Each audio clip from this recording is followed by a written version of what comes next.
mengendarai salah satu aparatur kampung mengenai pengelolaan aset yang ada di Kampung Buyung ini.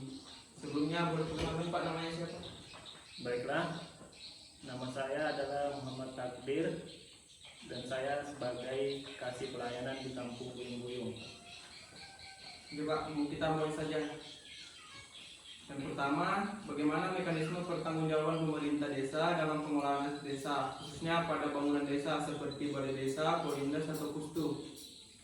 Ya, pemerintah kampung bertanggung jawab atas seluruh aset kampung yang bergerak maupun tidak bergerak, seperti aset kendaraan, tanah, dan bangunan. Sehingga pemerintah kampung dituntut untuk mempertanggungjawabkan semua aset kampung tersebut dalam bentuk pelaporan inventaris aset kampung yang diinput dalam aplikasi SIPADES, yaitu Sistem Pengelolaan Aset Desa setiap tahunnya. Ya, jadi seperti itu. Pertanggungjawabannya melalui bentuk pelaporan yang diinput dalam sebuah aplikasi yang disebut SIPADES. Ya Pak, ini ada lagi pertanyaan selanjutnya. Ya. Bagaimana proses pengelolaan balai desa, polindes, pustu agar berjalan dengan baik? Bangunan desa seperti balai desa, pustu, polindes tentunya akan berjalan dengan baik jika dikelola dengan baik pula. Tentunya proses pengelolaan akan berjalan jika ada masyarakat yang membutuhkan pelayanan kesehatan dan ada tenaga ahli di bidangnya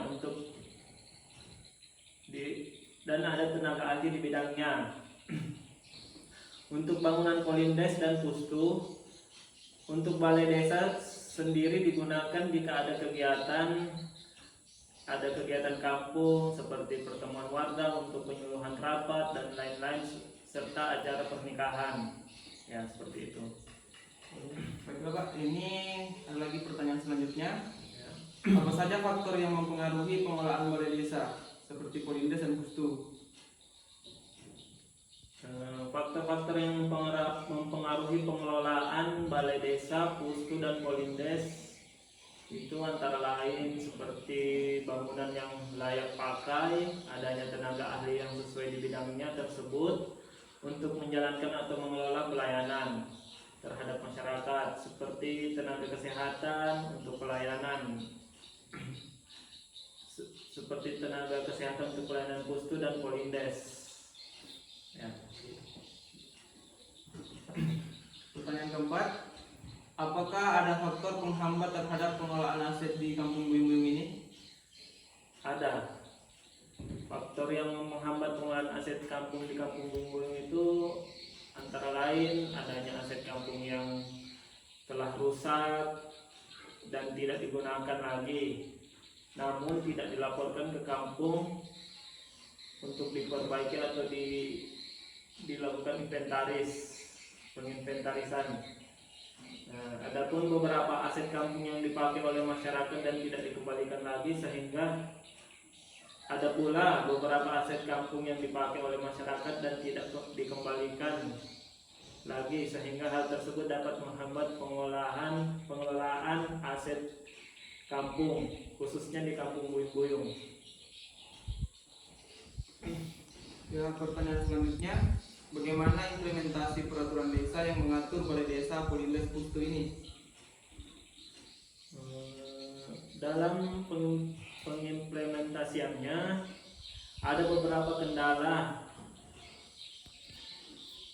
yang dihadapi tentunya, seperti kurangnya kesadaran masyarakat dan memanfaatkan fasilitas yang ada, serta bangunan yang sudah tidak layak pakai. Ya, pertanyaan selanjutnya, apa saja yang menjadi kendala implementasi balai desa, polindes, pustu selama ini?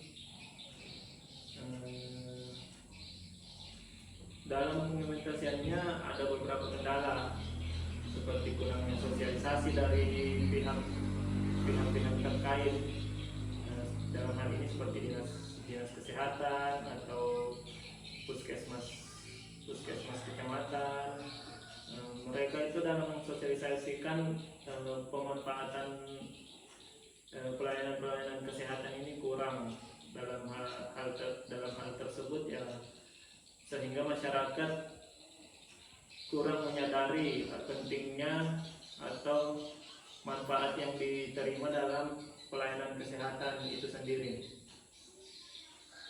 Ya, seperti itu. Ya, pertanyaan selanjutnya, bagaimana sosialisasi dalam proses pengadaan kegiatan di balai desa, Polindes, dan Pustu? Biasanya sosialisasi diadakan oleh pihak terkait seperti dinas kesehatan atau tenaga kesehatan yang berada di kampung.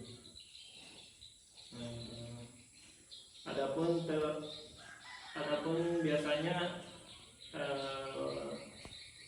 yang mengadakan proses sosialisasinya bisa dari dinas kabupaten atau provinsi langsung yang mengadakan sosialisasi. Itu pun kadang sangat dalam setahun mungkin tidak ada, mungkin tahun berikutnya baru ada, tidak menentu gitu. Apalagi dalam hal ini kan masih dalam keadaan pandemi, jadi kegiatan-kegiatan yang sifatnya berkerumun atau berkumpul itu dikurangi atau dibatasi gitu. Jadi ada beberapa hal yang membuat proses sosialisasi itu sendiri terkendala seperti itu. Yang pertanyaan selanjutnya, apakah ada bentuk pelaporan transparansinya? Kalau ada, dalam bentuk apa ya? Ada dalam bentuk laporan peng-SPJ-an. Peng-SPJ-an seperti peng-SPJ-an makan minum rapat atau sosialisasi yang dilaporkan langsung ke Badan Pemeriksa Keuangan Daerah, yaitu yang langsung dilaporkan setiap tahunnya ke kabupaten atau ke kota langsung. Ya, seperti itu. Pertanyaan selanjutnya, bagaimana sikap desa dalam menyikapi pihak ketiga dalam pengelolaan aset desa? Ya, biasanya pihak kampung akan sangat mengapresiasi pihak ketiga yang mau mau mengelola aset kampung atau aset desa, serta menjaga dan merawat aset tersebut dengan baik sehingga beban dari kampung untuk perawatan atau penjagaan aset-aset kampung itu lebih dikurangkan atau diminimalisir gitu, sehingga dana kampung bisa terpakai untuk kegiatan-kegiatan yang lain atau bangunan-bangunan yang lain gitu. Ini Pak, ada lagi pertanyaan terakhir ya. Bagaimana mekanisme pemerintah kampung dalam memfasilitasi pertanyaan-pertanyaan publik mengenai pelayanan? Biasanya di kampung ada yang namanya BPK, Badan Permusyawaratan Kampung. Jadi jika ada keluhan masyarakat atau pertanyaan-pertanyaan masyarakat mengenai pelayanan, mereka akan mengadu atau melapor ke BPK Kampung, sehingga BPK Kampung akan menanggapi hal tersebut dan melaporkan ke kampung apa keluhan masyarakat, apa yang dibutuhkan masyarakat itu dalam hal pelayanan. Jadi apa saja kekurangan-kekurangan yang dilaporkan oleh BPK, kami akan berusaha membenahi hal tersebut. Ya, demikian, seperti itulah mekanismenya. Ya, baiklah Pak, terima kasih atas waktunya. Ya, mungkin itu saja dari saya dan dari aparatur kampung Bumi ini. Sekian dan terima kasih.